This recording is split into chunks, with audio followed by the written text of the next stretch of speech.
up and down, and back again. I have a seesaw. It is very special, and I only allow special people to climb onto it. You have to be special to get onto my seesaw. Someone like you is allowed on because you are special. In the beginning, you do not even realize that you are sat on it, but you are. Of course, when I meet you, you will have some kind of burden that is weighing you down. You may be lonely. You may be recovering from a different lost relationship. You may be grieving over a bereavement. You may have money concerns. Perhaps you started a new job which is causing you apprehension, or your children may be proving difficult. There will be something that is preying on your mind and weighing you down. Even when to the outside world you may appear happy and delighted, there will be something. Everyday things, deeper and more meaningful concerns, or even something dark from your past. Childhood traumas, a dark deed done some time ago, or a difficult relationship with dearest daddy. Perhaps it is the burden of expectancy, or the crushing weight of dejection. But ultimately, there will be something which weighs heavy on your soul. I can tell, because you are sat on my seesaw, and you are weighing it down, leaving you sat at a low point. Of course, when I appear, all that changes. As soon as I clamber on the raised part of the seesaw, I ensure that the weight of my integrity, my immense gravitas, my substantial presence, and my massive love all lower my side. I cannot help but do this, as I am a man of substance and importance. I carry great responsibility on my shoulders, as I lead men, pioneer into new territories, take risks, and shoulder so much on behalf of others. At least, this is what I tell myself. My arrival delights you, because now you sail up into the air, carried high by the weight that has appeared on the other end.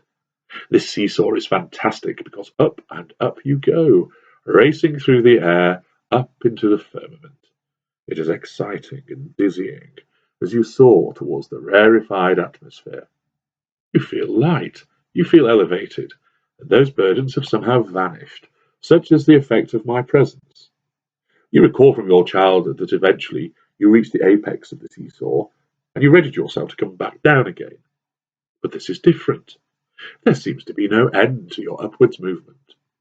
You can still see me below you, looking up in awe and delight at you, and that only adds to your sense of delight.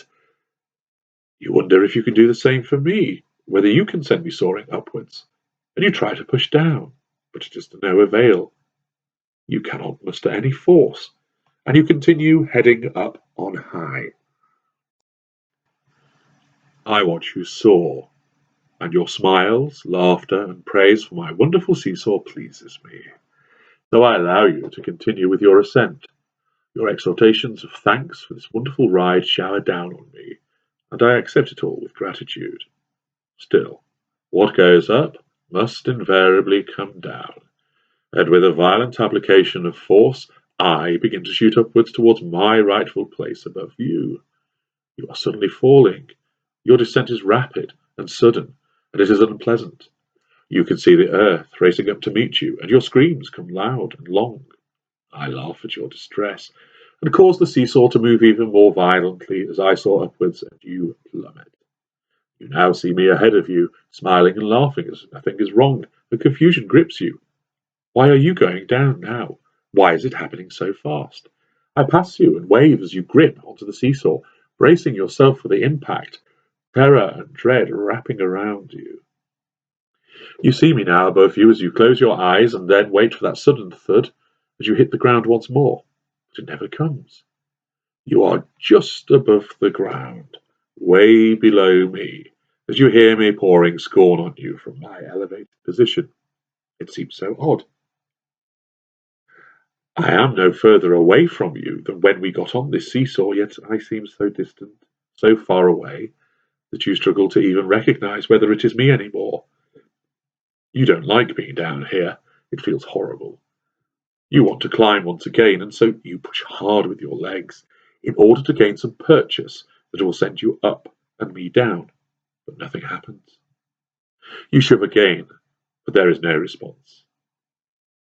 I'm calling to you. My cat calls, drifting down to you. as you repeatedly try and force the seesaw upwards, but it is to no avail.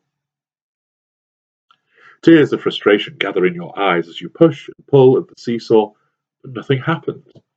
And then, without warning, you feel a lurch and you start to climb again. The relief washes over you, and you blink away the tears as that sensation of joy and delight begins again. Up and down you go, climbing one moment without knowing how high you will go, before then you start to plummet. Sometimes the descent halts partway through, and you are lifted up again, if only for a second, before down you go once more. It is a tumultuous situation, and you feel dizzy and disorientated. It is becoming harder and harder to know what is going to happen next, or whether you are actually going up or down. You cling on, knuckles whitening, desperate to remain on the seesaw, because you have no idea what might happen if you try and get off. Will you be catapulted into the air, into freedom? Or will you plunge to the hard earth below and shatter into 1,000 pieces? If only the seesaw would stop for a moment so you can get your bearings. You need some respite from this up and down movement over which you have no control. All the time, you see me across from you, seemingly delighted at this ride. How come I do not feel sick or anxious? How is it that I am enjoying this random ride so much? 1 minute it is all highs, and then you sink to the lows, before a sudden jerk halts the descent. You need to get off, but you daren't do so. So instead, you decide to hold tight. This only seems to encourage me. You call for help at the group of people you can see gathered below.